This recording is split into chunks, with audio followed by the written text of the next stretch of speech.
Welcome back. Long-term infrastructure planning and a strong regulatory environment have helped Singapore to become a strategic data hub for companies. And now users will have faster and more reliable internet services throughout the region with the new Australia-Singapore cable.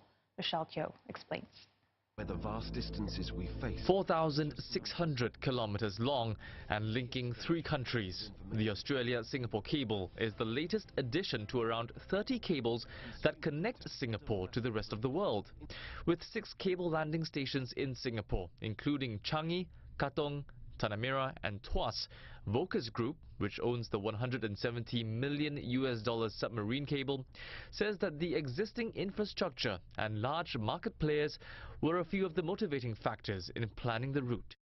Singapore is a key data hub for the whole of the Asian region.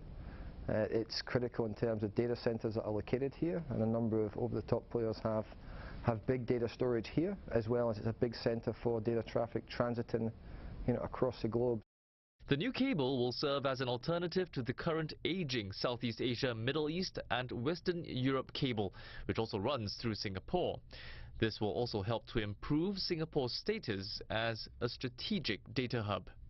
Singapore has been able to leverage its very unique location, its geopolitical strengths, as a hub between Europe and Asia. So it's always had a very, very strong position in the Europe to Asia submarine cable market.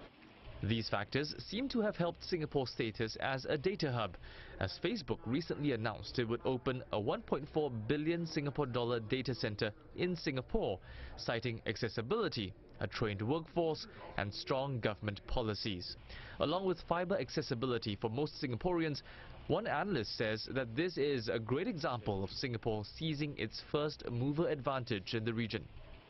Singapore has wisely been investing in enhancing the capacity, both in terms of cabling infrastructure and data infrastructure here on the island over the last decade and a half, and it's clearly bearing fruit now because some of the largest technology companies in the world not only sort of gravitate towards Singapore as the natural main junction point, but also now with the major data centers that are going to be here. That's a combination, obviously, of the strong regulatory environment that Singapore has that's already well proven in financial services and other areas. Now we're applying that to tech.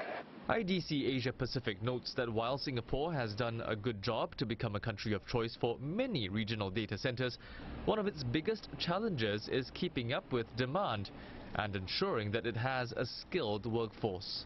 Data storage can be done in Iceland, right, where they have cooling mechanisms, in the natural environment.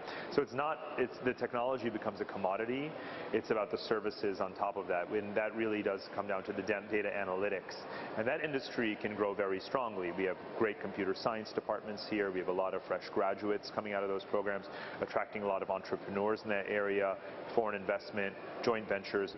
And by building on such value-added services, Singapore could potentially see more data centers being developed. Noble Group